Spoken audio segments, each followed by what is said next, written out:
আপনি কি জানেন ফ্যানের পাখা তিনটি কেন হয়? টেস্ট ম্যাচে লাল বলই কেন ব্যবহার করা হয়? বা নীল কাটারে এই জিনিসটা কেন থাকে, এটা কি আপনি জানেন?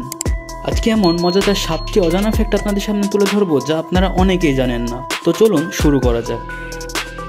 আপনাদের জন্য এত কষ্ট করে ভিডিও বানায় আর আপনারা সাবস্ক্রাইব না করে চলে যান। দয়া করে চ্যানেলটিকে সাবস্ক্রাইব করে দিন। বলুন তো, কার্ডবোর্ড বক্স সবসময় বাদামি রঙেরই কেন হয়?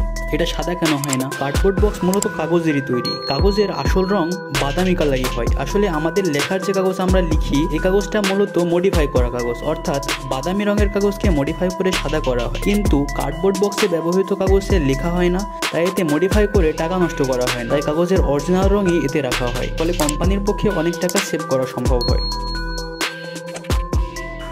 বলুন তো, বেশিরভাগ ক্যামেরার রং কালো কেন হয়? আসলে কালো রং কোনো আলো তাড়াতাড়ি শোষণ করতে পারে বা খুব বেশি পরিমাণে শোষণ করতে পারে। ক্যামেরার ফ্ল্যাশের আলো ক্যামেরায় লেগে যেন ছবি নষ্ট না হয়ে যায়, সেজন্য ক্যামেরার রং কালো করা হয়। এই কালো রং ফ্ল্যাশের আলো শোষণ করে নেয়, ফলে স্মুথ ছবি আর খুব সুন্দর ছবি তোলা সম্ভব হয়। আচ্ছা, টেস্ট ম্যাচে লাল বল কেন ব্যবহার করা হয়, এটা কি কখনো ভেবেছেন? টেস্ট ম্যাচে দেখা যায় সব প্লেয়ারই সাদা রঙের জার্সি পরিধান করে, কারণ সাদা রঙের জামা কাপড়ে গরম কম ধরে। যেহেতু টেস্ট ম্যাচ একটি লং প্রসেসের খেলা, তাই টেস্ট ম্যাচে সবাই সাদা কালারের জার্সি ব্যবহার করে। এখন যদি বলের রঙও সাদা হয়, তাহলে ব্যাটিংয়ের ক্ষেত্রে বল খেলা অসুবিধা হবে, যে কারণে টেস্ট ম্যাচে লাল কালারের বল ব্যবহার করা হয়, ফলে স্মুথলি খেলা সম্পন্ন করা সম্ভব হয়। ক্যাপসুল খাওয়ার সময় আপনি এটা তো নিশ্চয়ই লক্ষ্য করেছেন, এর এক মাথা এক রং হলে অন্য মাথা অন্য রঙের হয়। কিন্তু এটা কেন হয়, এটা কি আপনি জানেন? ক্যাপসুলের দুটো ক্যাপ থাকে, একটার ভিতরে থাকে ওষুধ এবং অন্যটা থাকে ঢাকনা। অর্থাৎ ওষুধ যেটার ভিতরে থাকে সেটাকে এক রং করা হয় এবং যেটা ক্যাপ থাকে সেটাকে অন্য রং করা হয়, যেন খুব সহজে চেনা যায় এর কোনটা ক্যাপ আর কোনটাতে রয়েছে ওষুধ।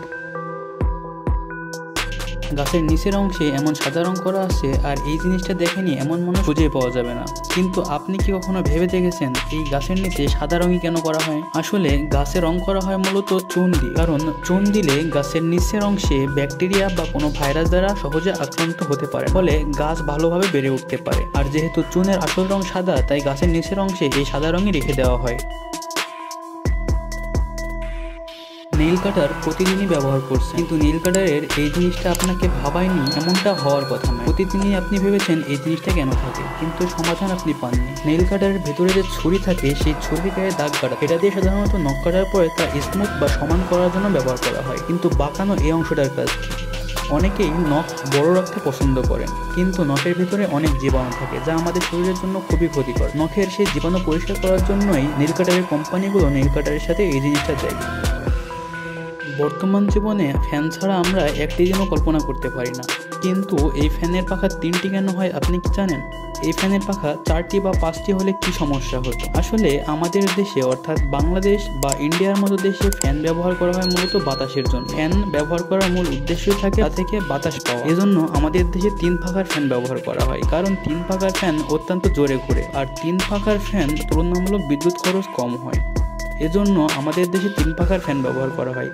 তবে আমেরিকা বা কানাডার মতো দেশে 4 পাখা বা 5 পাখার ফ্যানও ব্যবহার করা হয়, কারণ সেখানে বাতাস মূল উদ্দেশ্য নয়। যেহেতু শীতপ্রধান দেশ, সে ঘরের সৌন্দর্য বৃদ্ধিতে ফ্যান ব্যবহার করা হয়। এছাড়া এসির বাতাস যেন সম্পূর্ণ ঘরে ভালোভাবে ছড়িয়ে যায়, সেজন্য ফ্যান ব্যবহার করা হয়। তাই ওইসব দেশে 4 বা 5 পাখার ফ্যান ব্যবহার করা হলেও আমাদের দেশে 3 পাখার ফ্যানই ব্যবহার করা হয়।